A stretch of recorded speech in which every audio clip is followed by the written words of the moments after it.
현재 김명수 전 대법원장이 이른바 국회 거짓 해명을 했다는 이유로 이 사건에 대해 수사 중에 있던 검찰이 조만간 김명수 전 대법원장을 소환할 것으로 알려져 충격을 주고 있습니다. 앞서 양승태 전 대법원장에 이어 전직 대법원장의 연속 소환은 헌정사상 처음 있는 일입니다. 16일 언론에 따르면 검찰이 김명수 전 대법원장의 해명을 직접 들어야 한다는 판단하에 소환을 결정한 것으로 나타났습니다. 김건희 수사에 대해서는 단 한 번도 소환조차 하지 않았던 검찰이 이제는 바로 사법부의 최고수장인 대법원장을 소환한다고 하니 이것이야말로 검찰이 사법부마저 대놓고 길들이기를 하는 것이 아니냐는 말들이 나오고 있습니다. 특히나 현재 윤석열 행정취소 2심 재판 결과가 19일 날 나오기 때문에 이날은 정말 중요한 날입니다.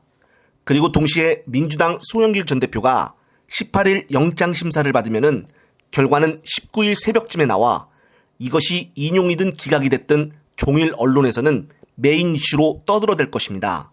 따라서 일각에서는 이날 윤석열 재판 결과가 맞물려 있어 이것에 대해 물타기용으로 검찰이 바로 이날을 일부러 구속영장 청구한 날로 정한 것이 아닌가 하는 말들도 나오고 있는 상황입니다. 이번 송영길 전 대표의 담당 판사는 민주당 이재명 대표 영장을 심사했던 유창훈 판사로서 송 전 대표는 그동안 검찰 탄압에 맞서 시위를 하고 계속적으로 마이크를 잡고 전국을 돌며 자신의 입장을 밝혀왔던 만큼 도망갈 우려나 증거인멸할 이유가 전혀 없기에 한번 결과를 기다려봐야겠습니다. 우선 송영길 전 대표의 똑소리 나는 검찰이 이재명 대표 구속에 집착하는 이유에 대해 설명을 하는 요약 영상을 보시고 다음으로 이어가겠습니다. 그렇게 이재명 구속시키려고 발버둥 칩니까? 여러분, 아니 불구속 재판의 원칙에 따라 증거 차원 없이 기소하면 될 거 아니요.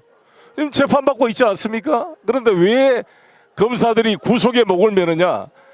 구속을 시켜야 나중에 무죄가 나오든 상관없고 사법 질서를 검사가 주도하는 이 체계를 유지하고자 하는 것입니다. 그래야 변호사비 벌게 되고 다 전관 예우받고 구속 적부심 빼내서 수억의 변호사비로 먹고 사는 먹이 사슬이 되는 것이 바로 검사들의 구속 수사 원칙인 것입니다. 이 관행을 깨야 됩니다. 이 법조 3년 이 사법 인질극을 벌려서 돈 벌어먹고 있는 이 먹이 사슬을 끊어내기 위해서는 불구속 재판의 원칙, 공판 중심주의의 원칙을 지켜나가는 것이 매우 중요한 것입니다. 제1야당의 대표의 불구속 재판 원칙을 지켜내지 못한다면 우리 일반 서민들의 불구속 재판 원칙을 어떻게 지켜나갈 수가 있겠습니까? 네, 그렇습니다. 문제는 이것뿐만이 아닙니다. 현재 윤석열의 출근 현장을 생방송으로 방송하던 유튜브 채널 운영자인 정명곤 기자가 개인 사찰과 비슷한 상황을 당하고 있어서 충격을 주고 있습니다. 경찰은 정 기자의 신분증을 확인도 안 하고 다짜고짜 잡고 이런저런 얘기를 하는데 정 기자가 누가 신고했냐고 묻자 경찰은 위반 사실에 관련한 제보를 저희 내부적으로 받았고요 라고 말을 하여 놀라움을 주었습니다. 이 말이 사실이라면은 이것이 감시인가 사찰을 의미하는 것인가 상식적으로는 있을 수 없는 일들이 일어나고 있어서 큰 논란이 될 듯합니다. 특히나 정 기자 옆에 다른 한 명이 같이 있어서 당일 현장에 대해 촬영을 하여 다행이지 만약 촬영조차 하지 않았다면 현장에서 어떤 일이 일어났을지 정말 상상만 해도 끔찍합니다. 앞서 초반에 경찰은 도로교통법을 위반했다고 하는데 조수석에서 실시간 유튜브 방송하는 것이 도로교통법에 위반되는 것인지 용산경찰서에서는 도대체 어떤 지침을 받은 것인지 제대로 확인을 해야 하지 않나 싶습니다.